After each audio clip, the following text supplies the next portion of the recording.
All right. Ew. Oh, that was foul.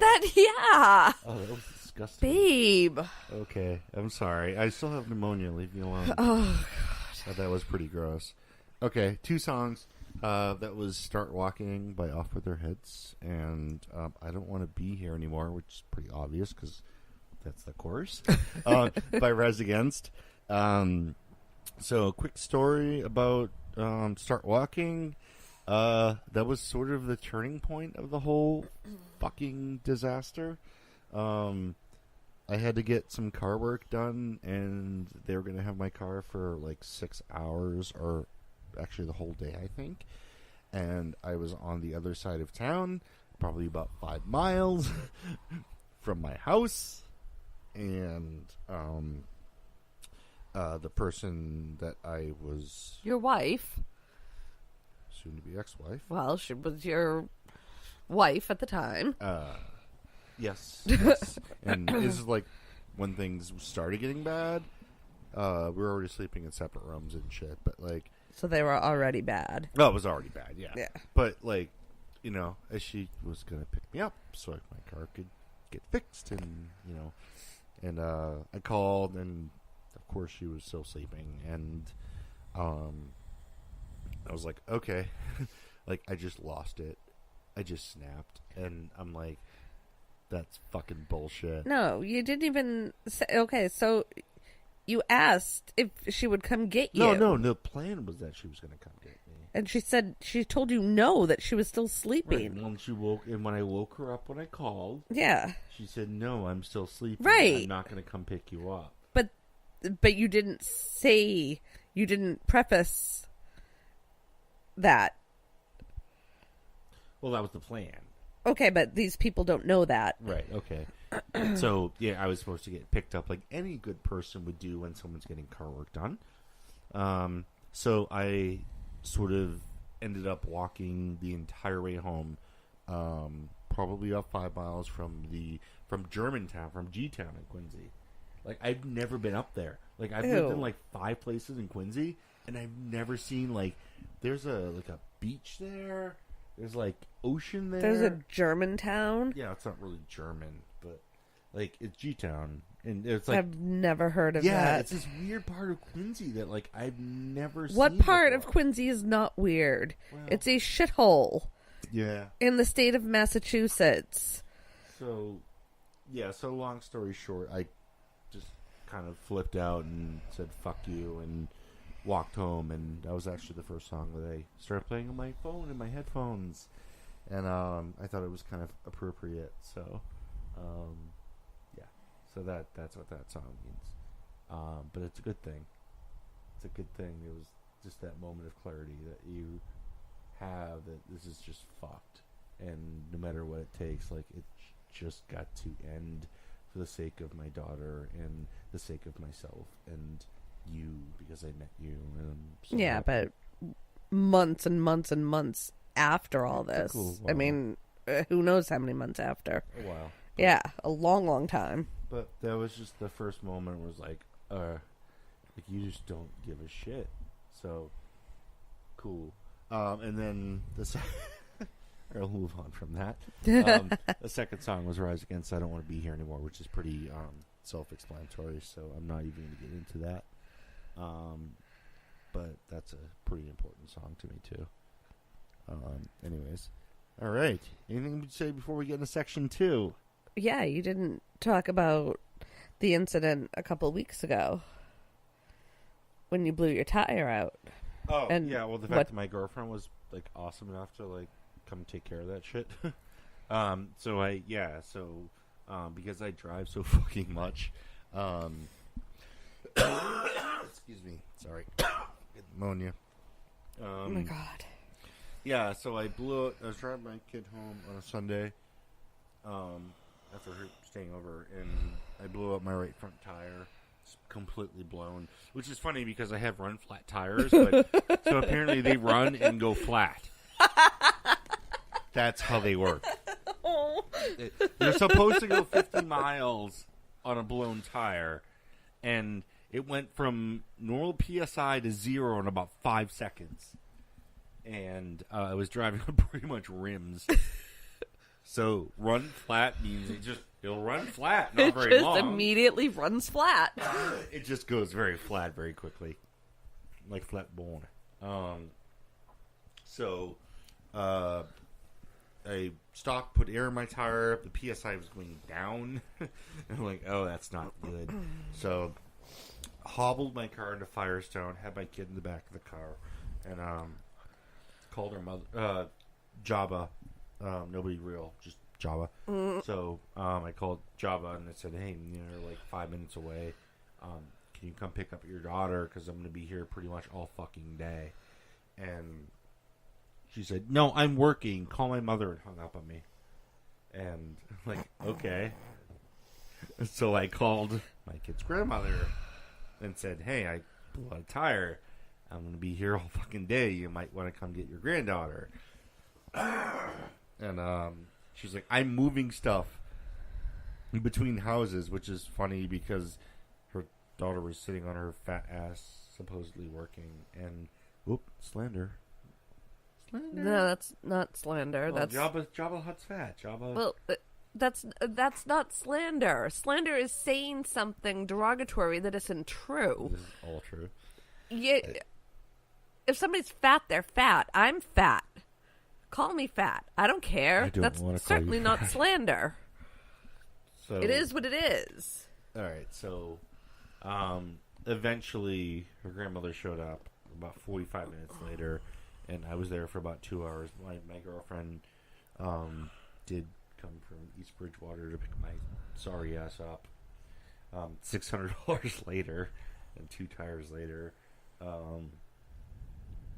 back in business, but my girlfriend immediately got up and came and saved my ass, so thank you.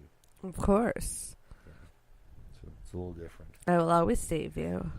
Thank you. Sorry for coughing. I know. Knock it off.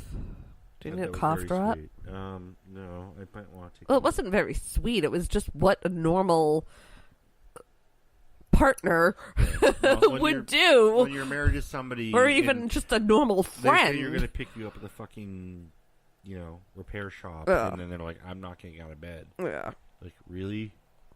Like then I got out of bed for you because I was asleep. Yeah, and when I woke up and looked at my phone, saw that you had just called. I think it was maybe only 10 minutes later. Yeah. I called you right back. It was quick. I got to get a bowl of chili over at the pizza place across the street. Mm-hmm. And, hang out there for a little bit. But, yeah, it was cool. Well, then I got stuck in that accident. Oh, yeah. On the highway, which was completely weird and random. Yeah. So I got there as soon as I could for you, my love. Thank you. Well, that's what start walking means to me, because it was like, I'm not sure if anybody else can relate to this or whatever. But, there comes a point, I guess, in certain things where you just have to start walking and just drive or go or walk or whatever. Like, you just have to do something, and, hopefully somebody out there understands that. I don't know. I felt empowered. I felt, I was angry, but I was really sad, but I was also really happy at the same time. Like, I don't know. Well, think of that good 5-mile walk you got in. Yeah, babe. Yeah, dude, my fucking walk was going crazy. I bet. You've surpassed all of your exercise goals. For the first time, once a year, I surpassed my exercise goals, and that's at PAX every year. I didn't go last year, but every year at PAX is the only time I fucking... We didn't go this year. We did go last year. Yeah, but it's like I take 50,000 steps at PAX. Yeah. It's like, you do this every day. Like, no, fuck you. I'll die. All right, let's do numbers 2 and 3. Okay. Purpose. Number 2, purpose. This agreement is made in order to settle and determine, the property rights of each of the parties, which is nothing. Yeah. What should be paid to each... Excuse me. Let me start again. What should be paid to each spouse for support and maintenance in consideration for the provisions of MGL Chapter 208, Sections 28 and 34. Imagine that's child support chapters. I have to look that up. Yeah. I'm hoping that's not alimony because we're gonna have a major fucking problem there. Yeah, no shit. All right, I'm gonna just like first lawyer during mediation, like laughed his ass off and was like, "No, you're not entitled to alimony. You were married 2 years. Right. Suck it up." I'm gonna need to Google that and make sure that's not alimony. Right.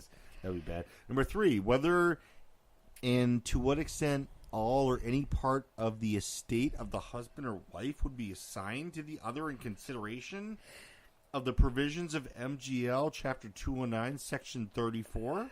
Okay, that's scary. That is it. You know what? You have to look at mine and be like, I just need to Google what those. Well, no, you guys, you have nothing to separate. Well, nothing. Estate. I have no estate. You have no estate. She has no estate. Like, no, like that shouldn't even be in there. Well, no, I think it's a matter. I think it's a matter of saying no, that's not in there, and just spelling it out. I think. Yeah, but okay, yeah, we'll keep going. It might be. It's just calling it out to make sure it doesn't come back later. Yeah, I think that's what it is, but I need to look up what that. Statute is. Yeah, exactly. Number 4, all of the rights and obligations arising from the marital relationship. Okay. All of the matters which should be settled in view of the existing divorce petition. Now, therefore, in capital letters, which is kind of scary, in consideration of the mutual promises, agreements, and covenants. The fuck? Yeah, this is wicked Here weird. and after contain husband and wife mutually agree as follows. Now, let's see Section 3 right now. Okay. Yeah, because literally the only thing that should be in this is a go fuck yourself. Is sorry. This is also specifications about the daughter. Yes. Well, this is also completely theoretical. This isn't actually what I'm reading. Oh, this true. will never come back to bite me in the ass legally. So, yeah. Anyways, this is cool though. I like it. All right, do Section 3. You cool? Yeah. All right, thank you.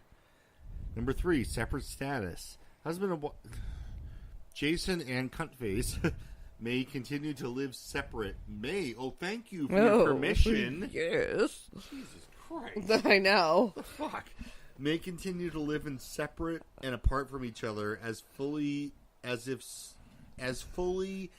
sole and unmarried. Okay. That makes sense. Yeah. That's reasonable. Right. Jason and Cuntface shall warrant, represent, and agree that they will not hereafter contract or incur any debt, charge, or liability whatsoever in the name of the other. Comcast. Well, for which the other, his or her legal representatives, or his or her property, Jesus Christ, yeah, or estate will become liable. So that there's a point to that. It's saying that our finances are completely separate, and no matter what happens with our finances, we don't owe anything to each other. Right. Well, just like the whole Comcast box. Right. Well, we'll figure that out. Okay. Well. Yeah, but that might be a violation of that on a small scale, but still. No, because you canceled the account and it was supposed to be returned. She didn't do her due diligence. A big shock. So, right, exactly. So, therefore, she is liable for that. Jason, she can't incur debt. Right, and in your name. Exactly. Right. That's where we're both saying we can't do that to each other. Well, that's what that is saying. That's a good yes parameter. Yes. Is that she can't stick anything to me and I can't stick anything to her because, you know what, our finances have always been separate. Even my finances have been. We're going to open a savings account together, which is going to be cool. Yeah. And even if we were to break up, we would just split that account 50-50. Right, but nothing. You don't. Just like my ex and I did. Yeah, the house is still in your name. Yeah, I'm not going to challenge that. Right. You know, and